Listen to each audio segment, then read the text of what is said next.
I've been talking now for several weeks about how Donald Trump will have the biggest non-mandate of any recent president. We now know that Hillary Clinton won the popular vote, as many of you know, by somewhere around 2.8 million votes. Donald Trump winning the election effectively because of 58,000 votes across 3 swing states. Now, how much does the average American know about this? Well, Pew Research quizzed people on whether or not they knew the results of the election, and most people got the answers correct, but not all. Pew asked 3 questions. Who won the electoral vote? Who won the popular vote? Who won your state? So 75% of people knew who won the popular vote.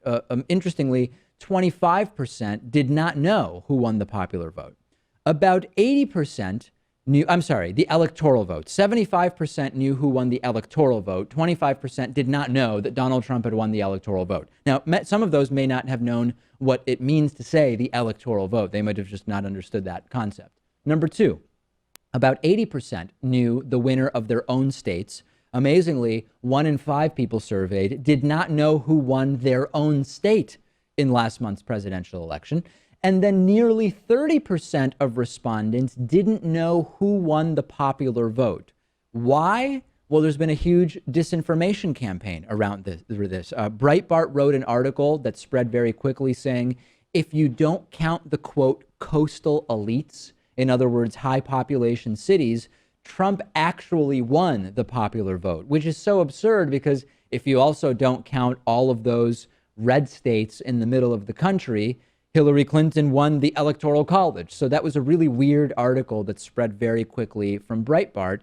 But these articles clearly had an impact because when you look at the partisan split on getting that question right, who won the electoral vote, Republicans were slightly more likely than Democrats to know who won the electoral vote, but Democrats were way more likely, Pat, to know that Hillary Clinton won the popular vote. Why does this matter? Well, it matters for a few reasons. Number 1, Donald Trump lost the popular vote by a margin that is 5 times bigger than the roughly 500,000 votes by which George W. Bush lost to Al Gore in the popular vote in the year 2000.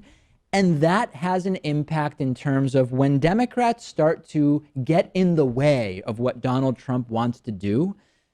If Republicans don't realize that Donald Trump was defeated in the popular vote by Hillary Clinton by a record margin, they might say that Donald Trump's mandate is being interfered with. But the reality is Trump has the biggest non-mandate of a very long time. Yeah, I think a lot of people just tuned in on election night and then didn't follow up in the days after. Because if you saw on election night, the final score was 306 to 232 in the Electoral College. And you saw this map of all these red states in the middle of the country, states that are very sparsely populated. Most of the population centers are on the coast. No doubt. But if that's all you're taking in, of course, you're going to think that Trump won in this big landslide. And Trump has been fomenting this idea as well by saying, oh, I had a historic Electoral College victory. Well, no, you didn't. You won the Electoral College by way less than President Obama did in 2012 and way less than President Obama won in 2008. So the misinformation campaign is absolutely working.